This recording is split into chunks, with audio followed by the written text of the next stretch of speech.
Welcome, dear listeners, to another thrilling episode of Oliver the Time Traveler. Today, we embark on an awe-inspiring journey within the hallowed walls of the Temple of Zeus, nestled in the ancient city of Olympia. Join our time travelers, Oliver and Isabella, as they stand mesmerized by the timeless beauty that surrounds them. With the past and future beckoning, their adventures unfold amidst historical wonders. Without delay, let's delve into their enthralling escapades. Hey, you know what, guys? I'd absolutely love to watch the first Olympics unfold right here, Oliver exclaims, his eyes gleaming with excitement. He leans in a little closer to Sophia and Nikos, eager to share his thoughts. But it just doesn't sit right with me that they won't allow women to attend. It feels so unfair, doesn't it? Sophia can't hold back her laughter at Oliver's astonishment and says, "You see, Oliver, these ancient sports are reserved exclusively for men, and during the competitions, well, they compete in the nude." Her giggles continue as she regales them with another story. Our neighbor's son, quite the athlete, is participating. His mother, Calipatera, is so determined to watch her son perform that she's planning to disguise herself as a man just to be in the audience. I would love to see that happen. Then Nikos eagerly suggests, "Come on, let's go. We can have a look at the stadium where the competition will take place. We can enter through the crypt under the temple." As they pass through the door and step into the tunnel, aptly named the crypt, they take in the ornate decorations of gods and athletes that line its walls.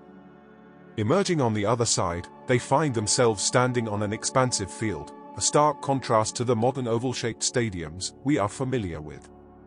The group gazes at the long road stretching before them, spanning about 630 feet in length. Flanked by grandstands, Nikos points out the starting point for the first runners, saying, "Over here, the runners will start their races. It will be exciting and there will be a lot of spectators. I am sure that I will be there to watch it all happen. But Oliver, since you have the watch and the time, it is absolutely possible for you to witness this very special event." Nikos then turns to Isabella, Sophia and Oliver and suggests, "Tonight, we should sit down and discuss all our plans in detail. There's much to consider. But for now, let's make our way to the market and explore all the other interesting things Olympia has to offer." With a glint of wonder in her eyes, Isabella turns to Nikos and Sophia and asks, "Is it possible to have a look inside the Bouleuterion?" Sophia gently shakes her head, her voice apologetic yet firm. "I'm sorry, Isabella. The Bouleuterion is a special place where important decisions are made. It's a sanctuary for the governing body of the city, and visitors are not allowed."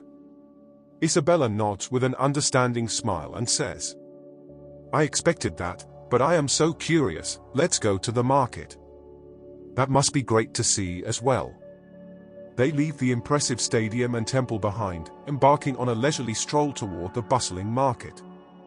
As Isabella, Oliver, Sophia, and Nikos venture into the bustling market, they find themselves engulfed in a sensory feast that transports them back in time. The air is filled with enticing aromas of freshly baked bread, sizzling meats, and fragrant herbs, creating a tantalizing tapestry of scents that wafts through the streets. The market square is a vibrant mosaic of colors, with vendors' stalls adorned in rich fabrics and vibrant dyes. The stalls display an array of exotic goods, from intricately woven textiles to ornate jewelry, all carefully arranged to catch the eye of potential buyers. Artisans and craftsmen are hard at work, their skilled hands crafting pottery, sculptures, and intricate metalwork. Isabella and Oliver can't help but comment on the lively scene. "It's incredible," Isabella marvels, her eyes dancing with excitement. "Look at how busy it is with all these craftsmen, food, and artists." Oliver nods in agreement, his gaze taking in the sights and sounds. "Absolutely," he chimes in. Nikos suggests, "Let's go this way and get some extra food for tonight." The group follows him through the bustling market, weaving their way through the colorful stalls and lively chatter of vendors and shoppers. As they make their way through the throng of people, they come to a stand laden with an assortment of fresh vegetables. The vibrant hues of red tomatoes, vibrant green cucumbers, and deep purple eggplants catch their eye, creating a colorful display of nature's bounty. Nikos, standing before the vegetable vendor, engages in friendly banter with the merchant. "How about a trade?" Nikos proposes with a jovial tone, holding the bread in one hand and gesturing to the assortment of vegetables with the other. The merchant, a friendly character himself, strokes his beard thoughtfully and then grins in agreement. With a nod, he reaches for a selection of the finest vegetables and arranges them in a bundle. Nikos, now holding a bundle of fresh vegetables, completes the trade with a warm handshake, sealing the deal. The merchant's laughter rings through the market as they part ways, both parties satisfied with the fair exchange. Sophia says, "Let's go to the city well at the end of this square and drink some water. Then, we can head back to the house, as I guess you all are eager to discuss your plans."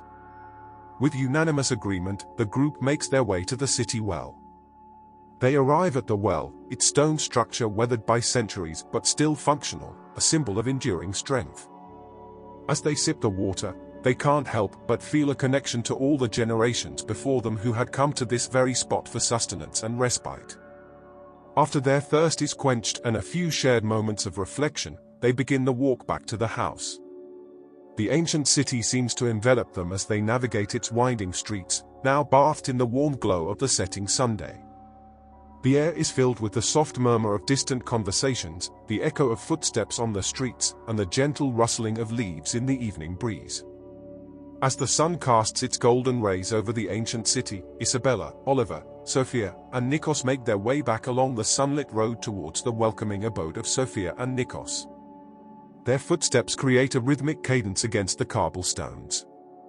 Arriving at the house, they are greeted by the friendly presence of the donkey, its soft braying a cheerful welcome. The quaint courtyard beckons them, with its well-tended garden and the promise of another evening steeped in discussing the plans. Making their way into the garden once more, they set about the task of preparing dinner. Sophia takes charge, her graceful movements and warm demeanor guiding the group. "Nikos, my dear," she says with a playful smile. "How about you prepare the grill? And Isabella, Oliver, I could use your help in the kitchen." Nikos readily heads to the grill on a mission. The sizzle and aroma of the fire soon fill the air, promising a delicious meal to come. Inside the cozy kitchen, Isabella and Oliver assist Sophia in a dance of culinary creativity. Ingredients are chopped, spices are blended, and the kitchen is alive with the harmonious sound of collaboration. Once everything is ready, they settle themselves once again on the inviting chairs and benches in the garden. The table is adorned with a feast of grilled vegetables and succulent meats. As they dig into their meal, the flavors burst on their taste buds, a celebration of both the rich history of the city and their friendship. The setting sun casts a warm glow on their faces, and the soft rustle of leaves in the gentle breeze serenades them. As the evening sun slowly dips below the horizon, casting long shadows over the garden, and the night sets in and the stars begin to twinkle in the darkening sky, Oliver, with a twinkle in his eye, leans back in his chair and suggests, "Let's go inside the house, and I'll show you how the watch works." Sophia and Nikos exchange glances that speak of the novelty of the evening they are about to experience. It's unlike any other they have spent in their tranquil home. Quickly they clear the remnants of their sumptuous meal from the table. And Nikos, with practiced ease, lights several oil lamps in the house, their warm, flickering glow adding an air of coziness to their surroundings.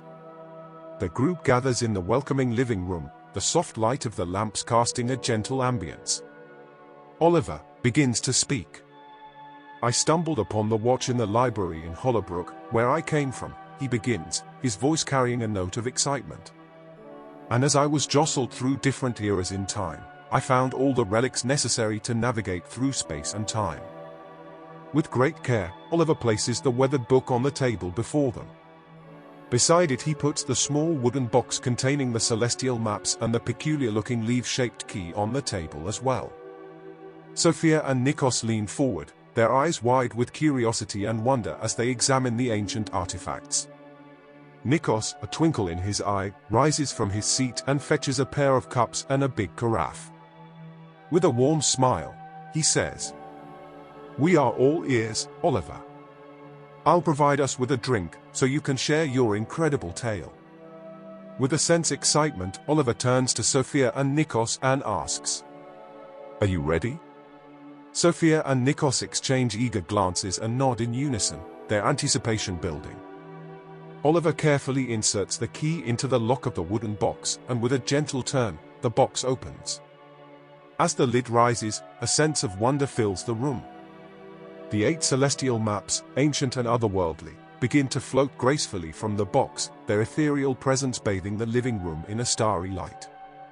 The maps seem to dance in the air, their patterns and constellations coming to life. Sophia's hand instinctively rises to cover her mouth in amazement, her eyes wide with astonishment. Nikos, too, is captivated by the celestial ballet unfolding before them. The room is filled with the soft, shimmering glow of the maps as they weave a celestial tapestry. For a brief moment, there is a hushed silence as they all take in the extraordinary sight. Nikos, breaking the silence with awe in his voice, finally exclaims, "That is amazing!" His words are tinged with wonder as he gazes at the maps. Oliver begins to explain, his voice carrying a mix of confidence. The watch, the book, the key, and these celestial maps are the essentials for navigating through time. I've spent time studying them, and I understand how everything works, but it's all still new to me. I'm gaining experience by the minute. As they all gaze at the mesmerizing maps, Oliver points to one in particular, drawing their attention to a majestic ship sailing through the stars. He tells them, "See that ship right there? That's the Flying Dutchman, and it's where I met Zeus and Hera. The adventures I've had, the people I've encountered, it's been incredible." Oliver continues, "Now that we have these maps, it's quite easy to figure out where the next watcher is." Nikos, his curiosity tinged with a hint of concern, poses a thoughtful question. "How do you know if it will be safe when you get there?" Oliver, his gaze fixed on the celestial maps, responds with honesty.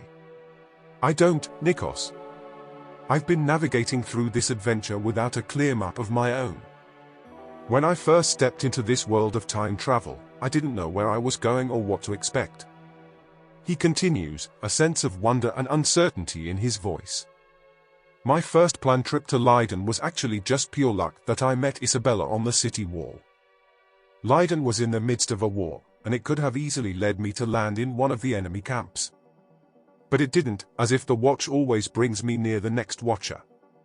Still, I don't have a clue where I will land, so to speak. It's a leap of faith every time." Isabella leans forward with an eager glint in her eyes and says to Oliver, "Let's see where the next watcher is, Oliver. I'm very curious, not just where, but especially when the next watcher is." Oliver, with a knowing smile, presses a series of buttons on the watch's interface. He replies, "Behold, let me present you the next watcher." With a final button press, the celestial maps in the room undergo a mesmerizing transformation. The maps change colors, shifting from their initial light bluish hue to a vibrant green aura that bathes the room in an otherworldly glow. Within this emerald radiance, one of the maps captures their attention, a specific position blinking insistently. Oliver rises from his chair, compelled to take a closer look. His eyes, now glistening with anticipation, fixate on the map.